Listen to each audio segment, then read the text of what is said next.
A lenda da cabeça maldita.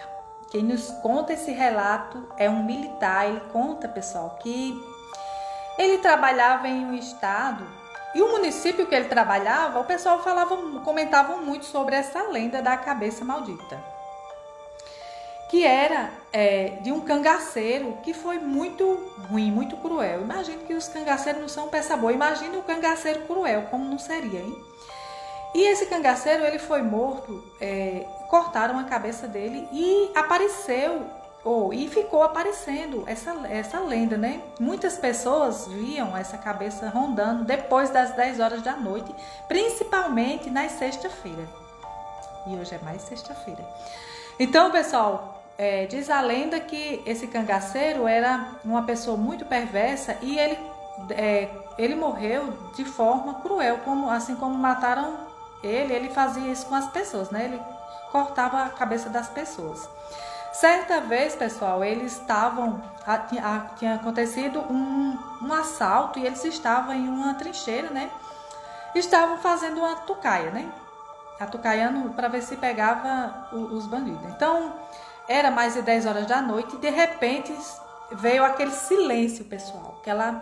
Silêncio total, os grilos pararam de cantar, as árvores pararam, o vento parou geral e nem as folhas das árvores se mexiam, né? Então ele desceu da viatura, estavam, né, escondidos numa trincheira, então ele desceu da viatura e falou que ia fazer uma necessidade lá atrás da moita.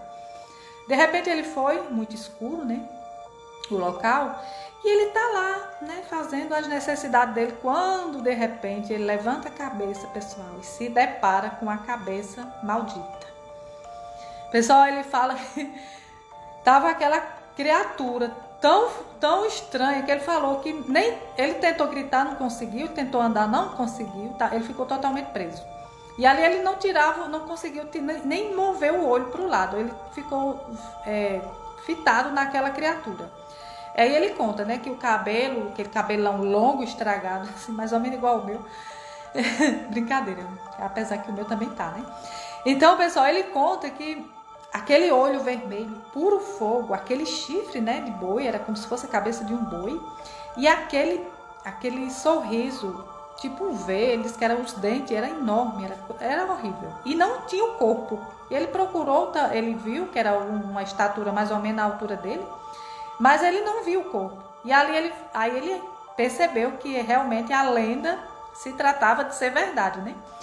E ali, pessoal, ele ficou por alguns minutos ou segundos. Ele fala que o tempo era como se o tempo não passasse. Ele de frente para aquela coisa lá, e ele fala que o tempo não passava. E ali, pessoal, ele foi saindo de costa, né? E a criatura, ele não conseguia se afastar dela, ele não conseguia se distanciar dela. E aí, de repente, ele consegue, né? Ele fala que nessa hora ele começou a se pegar com Deus, né? E ali ele fala que consegue, né? E entra na viatura calado, não consegue falar, né? E ali ele respirou, tomou um gole de água e aí os amigos disseram: agora conte o que você viu, porque você tá muito estranho. E ali ele contou: eu vi a lenda da cabeça maldita. Eu não tô ficando louco porque eu não bebi, não batei com minha cabeça, não usei nada, eu vi. E aí os companheiros que estavam, né, os amigos dele, falaram: nós acreditamos sim em você, porque como era algo muito falado no Ceará, né, no estado do Ceará, então assim, era uma lenda muito, que o pessoal comentava muito, né, principalmente nessa cidade onde ele trabalhava. Então, pessoal, aí os amigos disseram: não, eu sei que a gente sabe que você não está mentindo. E ali, pessoal, ele ficou atônito com aquilo, né, horrorizado, né, com aquela figura, né, que esteve ali por alguns minutos ou segundos. Ele fala que perdeu a noção do tempo. E ele ficou, pessoal, ele realmente aí passou a acreditar. Ele falou que não fez mais chacota, né, porque ele zoava com todo mundo com esse assunto. E ali ele passou a não fazer mais chacota e nem duvidar, né, do sobrenatural. Ele falou que tudo que disserem, né, do sobrenatural, ele disse que vai acreditar, pelo fato dele ter se deparado com essa imagem tão bizarra, essa criatura tão estranha, né, na vida dele. Então, o relato de hoje é esse, pessoal. E aí vão deixando o coraçãozinho para aumentar o engajamento e se inscrevam, me seguem para